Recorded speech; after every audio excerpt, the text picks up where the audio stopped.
Hi, I'm Patricia Greenberg. Well, my guest today is Lesley Jane Seymour, and she's the founder of the CoveyClub. And it's an online community for coping with the transitions that we experience as we get older. She also has a new endeavor, Kindred, which we're going to talk about in a little bit, which supports women looking to learn from friendships, making a difference in the world, and just having an outlet, an exposure, and connection. Lesley's also a huge advocate of having a second plan in life. And what caught my attention recently is an article that Lesley wrote titled Coping with Empty Nest Syndrome, a guide which I am in the throes of right now. So welcome, Lesley. Welcome, welcome all you empty nesters. It's rough out there. I mean, I thought I was going to be so tough about that one. I thought, I'm a big corporate woman. I have a very full life. I have friends. I have everything. And lo and behold, I dropped into a hole, you Yeah. know? What prompted you to write about it? Were you finding other people were talking to you about going through it? Well, my whole thing throughout my life, I've run many different magazines. Redbook, YM was a teen book. Redbook was for young moms, Mary Claire, more. My whole thing was to talk about the things no one else would talk about. Because what's the point, right? Let's talk about the real stuff. Let's talk about what hurts. Let's talk about what's scary. Let's talk about what everybody pretends is fine. And so when you get to those questions, yeah, everybody talks about, oh, it's great, you can have more sex, you can have, well, yeah, well, but it's also an incredible loss, and you have to get over that loss, and you have to figure out how to put it into your life and accept it, and look at what else you can build with your kids and with other things in your life, so that your life becomes just as full as it was when you had children. Children really fill up a life. Yes. Even for people who are, we're crazy executives, we're extremely busy. I guess the biggest shock for me was finding out that I had no plans. Like it took me a good 3 or 4 months to say, I'd get to Friday and I'd be like, what are we doing? And I'd be like, oh, I have no plans, because I have to make plans, because everything was based on their schedule. They were my plans.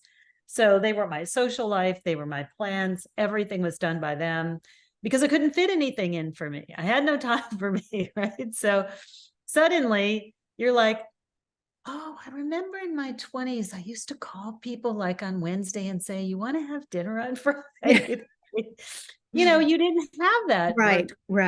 For So years. Yeah. you have to get back into it. You have to learn to do that. I suggest there are a lot of different feelings that can be fulfilled by a lot of different elements. And I know, and I'm going to write an essay about this, I'm telling you, I have solved more problems for friends with pets. I'm not equating, though I do joke with my children and I say that they've been replaced by the cat. But there is a wonderful feeling of, it's like a child that never grows up. Right. It's like a toddler, that if you can incorporate a new pet into your life, it does fill part of that. It doesn't fill all of it. But it does fulfill a lot of that motherly thing that you want, where you want to have someone who's cuddling with you and someone who's there for you and listens to you. I couldn't agree more. I just, you. I sit at night and I still have a pretty busy day, and I sit at night. I'm an avid knitter, and this hobby came about because I'm in my 60s and I've been knitting since I was 10, 11 years old. I was one of those kids that really took to it. Wow. And I picked it up again during the pandemic. So now I knit for people in need, whether it's someone has a new baby, my friend's grandchildren, or someone's going through something and I want to just give them a scarf or something to wrap themselves around. And the dog comes and sticks her nose between my feet. She's looking for the almonds or something I'm snacking on while I'm watching TV, but it's a wonderful feeling. So Lesley, I want to ask you, we all think we're going to be fine when the kids leave. Yeah. Free time, no more carpool lines, no more making lunch. Those late minute homework assignments, the kid comes at 10 o'clock at night and says, da-da-da is due tomorrow. You want to strangle them. Yeah. And you're so angry. What was the reality for you when the kids actually did leave? Oh, for me, I just fell into a terrible depression. I didn't know, I don't get depressed. So it wasn't really a depression, because I don't get depressed, but it was just this sense of horrible loneliness. Mhm. And we used to, when I was running More, this happened with More. What happened was my son was going off to college. And I thought I had 4 more years with my daughter, who was 4.5 years behind him. And she announced that she wanted to go away to boarding school. And I was horrified. I'd gone to boarding school, which was wonderful for me, but it was because my family broke up. And so I had to Mhm. go somewhere else, and they became like my family. Mhm. My daughter had an intact family. I was like, wait a minute, like we have this intact family. We just redid the house. Like, what do you mean you want to leave? But she wanted to leave for academic reasons. Turns out she was absolutely right. The school she was in was too big for her. But I was like devastated, Mm. horrified. Anyway, I turned it over. She's a very self-motivated person. I said, okay, you find the places, you get yourself in, I'll write checks and drive you places. And I thought nothing would happen. It did. So when both of them left 4 years earlier than I expected, I was just incredibly lonely. My husband's an extreme introvert. He's one of the guys, and I know a lot of people out there, if you're listening and you're female, who didn't know there was COVID because his life didn't change, Right. except that I was home. It was like, is something going on out there? Why are you home? Um, Mm. so so if you live with that kind of introvert, it's like then everything changes, like the noise value in the house. I mean, like, just, you're in this big old house with nobody there. It's empty. It feels empty. And I just felt this horrible sense of loss. And it wasn't until we used to go to Miraval for a big event with More every year. And I ended up with this shaman who was also a psychologist, who really helped me with it and said, it was this whole weird thing of how I ended up talking to him. And I thought I was there because I had done everything else at Miraval, and my assistant scheduled me for the one thing that I'd never done, which was called spiritual flight. And I walk in there and he says, so why are you here? And I said, because I've done everything else. He goes, that's not why you're here. And I was like, ah. And he was right. Mhm.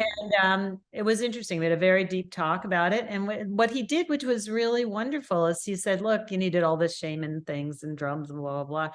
But he said, you can leave that feeling of loneliness here if you want. And then you can come pick it up later if you need it.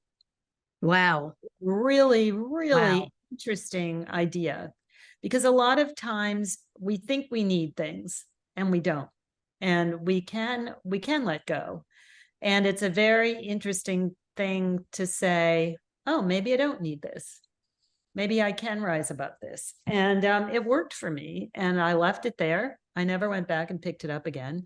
And I started filling in my life with other things, with friends, with animals, with, doing more things for myself, picking up hobbies, all kinds of stuff like that. I took some courses at the local school. I ended up going back and getting my degree in sustainability at Columbia. So there was a lot of time to fill and a lot of interest to fill. But it moved me along and moved me out of that, very deep sort of what I felt was like a loss, a sense of loss, that I couldn't replicate. And I think for some of us, I didn't have an intact family when I was growing up.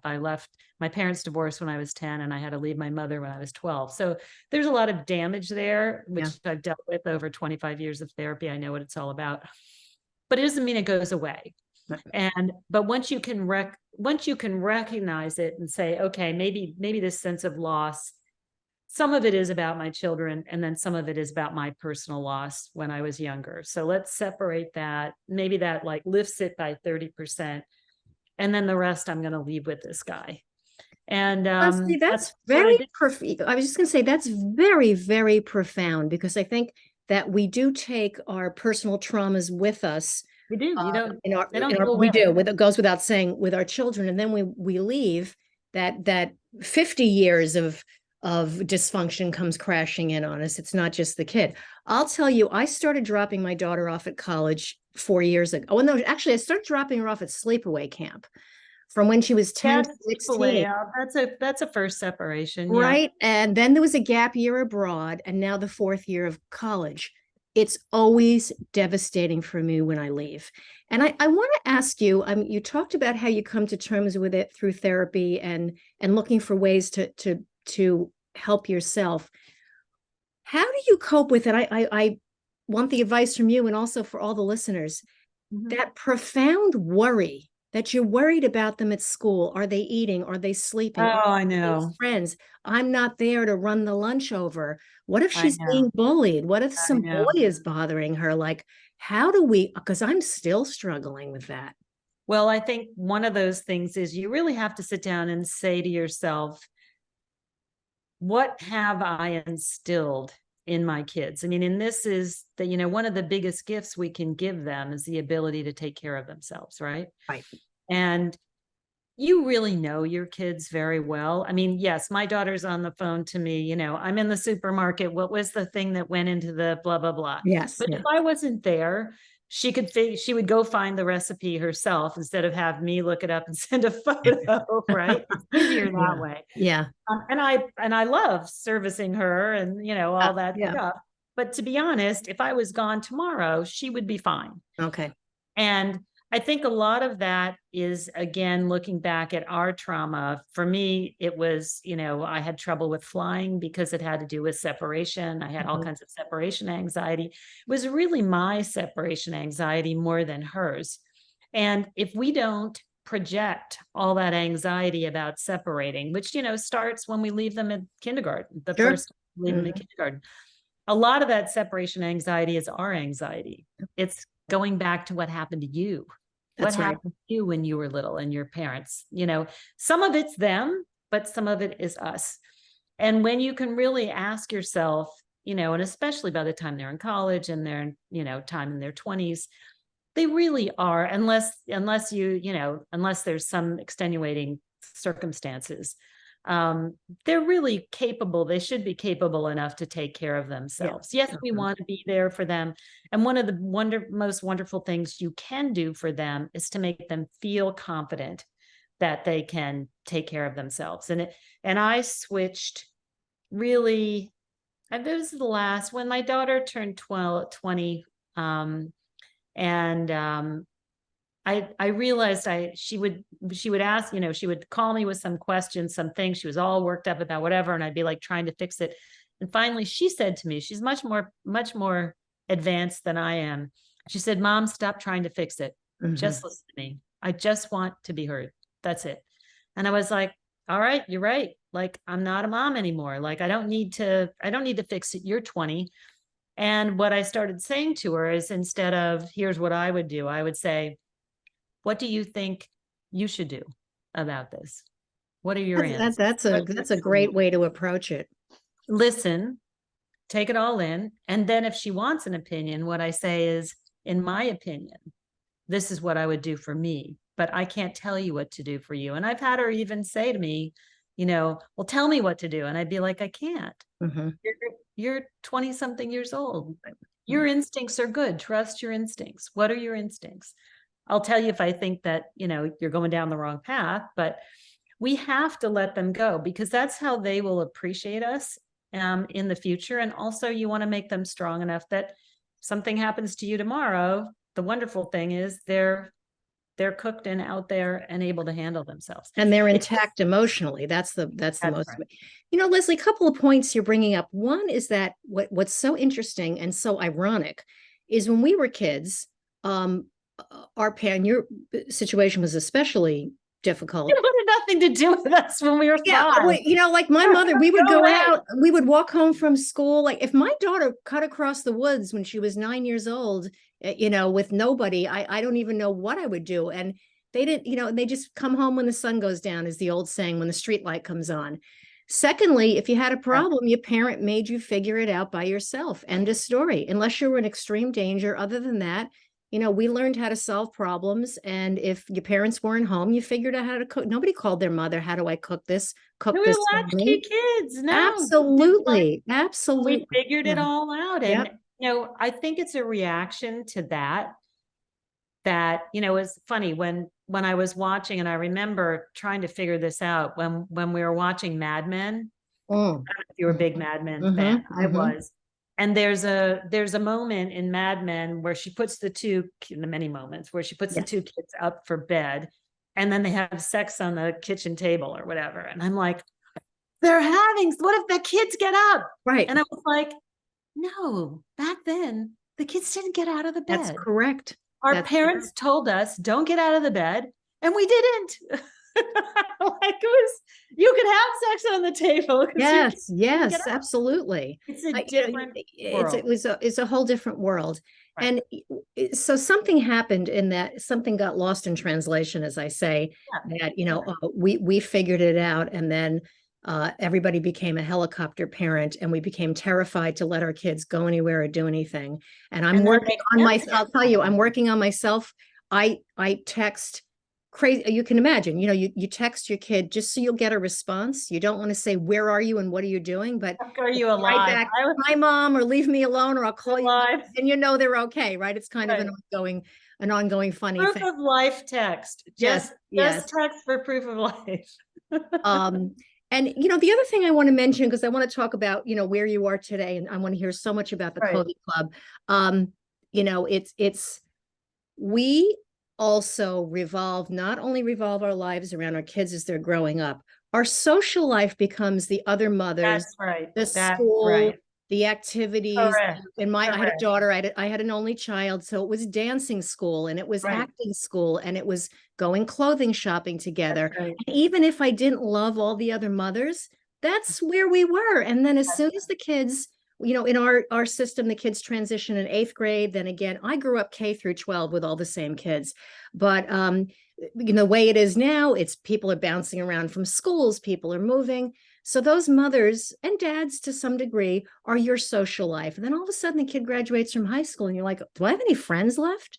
No, you don't, Right? because that was friends of convenience. And Right. people are surprised by that all kind of dries up. Right. And that's one of the reasons why I started Covey Club, was because as you go up the business ladder, you get to know fewer and fewer and fewer people, right?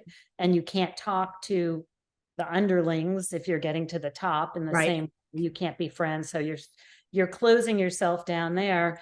And guess what's happening at home? The same thing is happening. The kids are moving away. In high school, you don't have to be involved with the school. Right. Now fewer and fewer projects. Now you've got 5 friends, and some of them may move away, or some of them may not be interested anymore. Now they were friends with kids, and that was it. Right. That's a big surprise. And that's one of the reasons why Covey Club, one of the things we do is we introduce people to each other who are at the same level, who are not in those silos, who are not in the silos of your work, who are not in the silos of your previous child and history and motherhood, so that you can grow and expand. I mean, your kids are going off to college or going off to work or whatever. They're growing and expanding, and you're kind of like, okay, am I a dead plant here? Right. What's going to happen to me? Like, I would like to grow too. I would like to expand. I would like to learn. You're learning, I would like to learn. And we all feel that wonderful rush of excitement, especially in September, about wanting to expand and grow and find new things and get our pencils out and buy new books and have new clothes and wear a new lipstick. But we don't get that as parents. Right. We're kind of like left behind in the doorway and like, just go away. We don't want to talk to you anymore. See you. And that's really why Covey was created, is there's a tremendous sense of loss, I think, at that point in your life. And we're still young. Yeah, yes, young and vital and capable, and grow and change and find new exciting things that interest you apart from your kids. Your kids are always going to be coming back, though. I think the wonderful thing is, unlike our parents' generation, where I don't know where they got these instructions from, but basically they didn't care if we ever came back. I know. Doesn't it seem that way? Yeah. It really it was this incredible generation of neglect. And I can't explain to you where that came from. Some sociologist will have to tell us. Sorry, there, I got my exercise gear ready to go. Yeah. Yeah.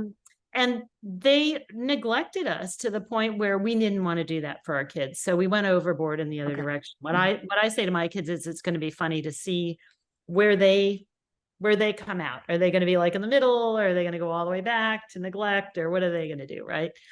And Well, yeah, and Lesley, I hadn't even put this in. I know we did a little Q&A ahead to kind of talk about what I didn't even think about this, going in, but I want to talk about it now, how sure. competitive parents are about Oh, children's God. accomplishments. Oh, yes. um, there's a Yes. fine line, being proud of your kid. And I know a lot of cultures find this, it brings on the evil eye about bragging about your kids and this and that. And I think there's a healthy amount of pride and chest puffing.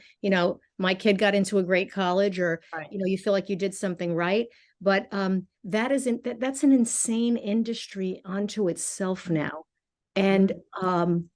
let's talk about that just for a couple of minutes of maybe helping parents, because I know we probably have some listeners and maybe some participants in the Covey Club that are a little, we're in our 60s, but a little bit younger. Oh, People yeah, in yeah, their yeah. 50s still have Yeah, kids at 40s, home, 50s. certainly Yeah, people in their 40s. they're Uh, getting their kids ready how to. do we let go of that? It's almost like it's become just part of the culture to be so highly competitive that you go to sleep nervous, you wake up nervous. Is my kid fitting in? Where do we go with this? I think we have to be aware.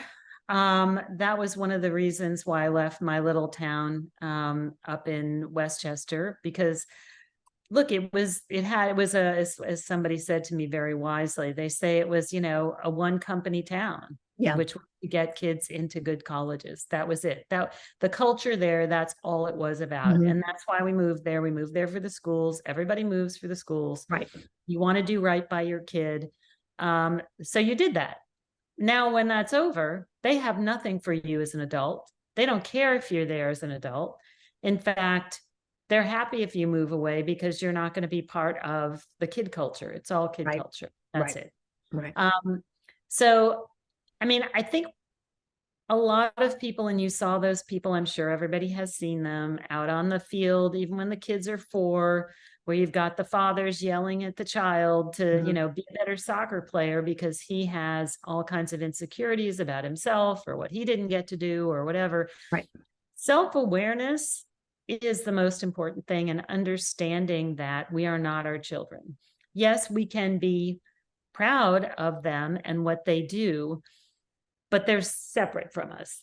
They're, and yes, it's, what I'm most proud of is the fact that I was able to give my kids a really good sense of independence. Mhm. And both of them, though they're completely different personalities, 100% absolutely opposite, each of them would give you the shirt off their back if you A needed it. wonderful trait. And that's And that to congratulations on me that. Yeah. was the most important thing. And you have to decide what are those inner qualities that are important to you, and ignore the outside thing, because many of us, I mean, look, I had 2 kids who had various learning issues that we had to get over and deal with, that created all kinds of trouble. That's why both kids ended up leaving the public school, because they couldn't deal with it. But explaining to them that most of these schools deal with the center of the curve, right? If you're on either side of that curve, it doesn't mean you're a failure. Absolutely not. Different. Right. You're Hmm. just not average. You're not average somehow. But the world is not set up for that. I suppose if you live your whole life with your kids in the center and they're doing great and they're all A students and they never have troubles and blah, blah, blah, it's going to be very hard for you to put your feet down on the ground. But I'd say most of us, we don't have that life. In reality, I think a lot of people pretend that they do. I think there's a lot of pretending that goes on. And I think it's much better to be real, and to be real with everybody else about your struggles. Nobody has a perfect kid. And Right. it doesn't reflect on you. It's not just about you. It's about them and who they are and who they're going to be. And I think we have to be honest with ourselves. And the more honest, I mean, I remember having a friend come over to my house in the suburbs, and her son was about the same age as my son, and we started talking about drug use. And she said, so JJ's done some pot, and I'm like, yeah, like he's like what? She goes, no one admits to this. No one talks about it. I'm like, then you're talking to the wrong people. Right. Like, come Right. talk to me. Like, Yeah, like I was worried his first year in college, he was smoking too much, and we had talks about it. And yet, and when the snow went down, I would find these little vials that Yeah. he'd stuck in the snow with his friends. Boy. Just, I was like, what the hell is this in my garden? But, it's like no one's being honest.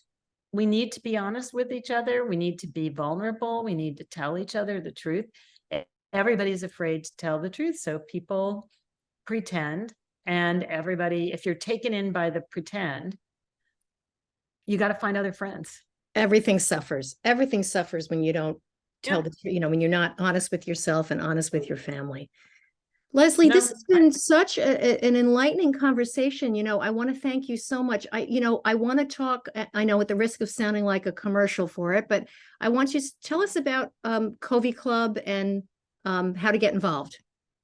So we'd love to have, any woman 40 plus, 40, 50, 60, Covey Club. What we do is we are an online community, and we also do live events. But what we have online is we have all kinds of accountability groups. We have groups where we put you together based on interests, and you meet together privately and you grow together. We have all kinds of challenges we do together. We do a lot virtually. And we also have a big New York event that's happening on September 22nd. People can come join us. I have 11 phenomenal speakers. It's going to be really, really fast and furious. It's going to be about the networking with your soul and your heart, really, really being vulnerable and being who you are, so that it's not handing somebody a card. It's actually handing somebody part of you and who you want to be. Okay. And so you build some real relationships. We believe that friendship and business can come together. Covey Club members do all kinds of business together. They're friends. They share dog breeders. They help each other's kids create charities. There's all kinds of stuff that goes on. And so you can come do that. We also have a big event in New Orleans where we bring everybody together, and that is November 9 through 12. Oh, okay, good. We'll keep that on the great part about Covey Club is you can just come and take a class, coveyclub.com, go check it out, take one class that interests you, see what you like. People really love our classes, and we bring experts in from all over the world to talk about everything from how to get on a board to executive leadership. Right after this, we're talking about how we have fabulous TV person who's going to talk about how to present yourself properly for online video, for for jobs or for professional events. That's why I dressed up. Usually I'm not so dressed up because I have to show up properly for that one. But we are a community of warm, amazing women who have decided it's better to help each other than it is to fight with each other. Right. And that's what we do. And these are lifelong friends who are filling that gap and helping you grow, even though your outside life, your home life, your job life, whatever is changing. We're going through all kinds of changes. We're going through physical changes. We're going through job changes, family changes, widowhood, divorce, empty nest, all that kind of stuff.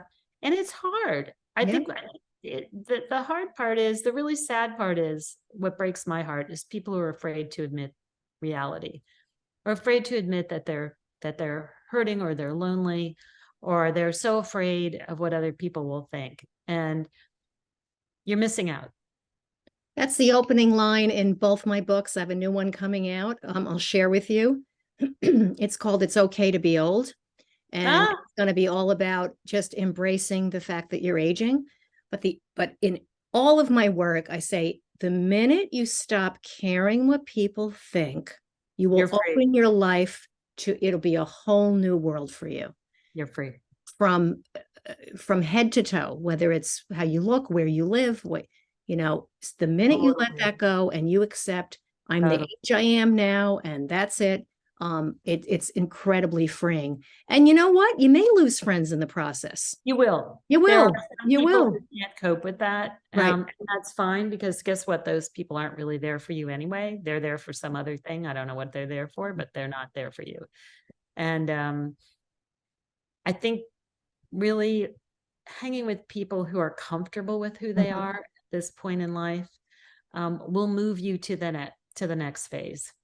And that's finding that inner thing that you want to be now, it's a journey. And Mhm. when you find it, you are going to feel so much happier with yourself. And That's the it's just idea, is being at peace. I always say peaceful aging. right. Lesley, thank you so much for coming on Oh, the show, nice to sharing see all you. your insight. And it never ceases to amaze me how much we can learn and grow at any age. So, That's last all. question, what do you like about getting older? I love the fact that I don't give a damn anymore. I mean, I hope can I curse? They call it the fuck you 50s, and there's a reason why. Yeah, love that. At that Love that. point, Hmm. you get to that point where you just don't care anymore. Yeah. You get tired of, I mean, I remember in my 20s, all the hours I wasted worrying about if the girls in my office liked me or not, or did they look this way or that way, or did somebody in the hallway not say something to me? Oh my God, what a waste of time. Hmm. You know what? A lot of people aren't going to like you anyway. Right. No Nothing matter you what you do. Hmm. nothing you can do. They're not going to like your face. So just It could be screw anything, them. right? Screw them and move on with your life. And really you're totally on top of it, because that is the release button, which is no longer caring what anybody thinks. And then Absolutely. you're free to be yourself for this next half. And it's really fun. I love it. I'm so much happier. I'm I'm so so happy to hear that. That's great. So for more information about the Covey Club, just go to www.coveyclub.com. I'm going to do that myself and maybe look at some yay, classes or come things. I'd visit. love to be involved. And I want to Good. thank all of you for listening to Eat Well, Live Well, Age Well. Please subscribe to my channel, Patricia Greenberg, for our engaging discussions on all things aging well.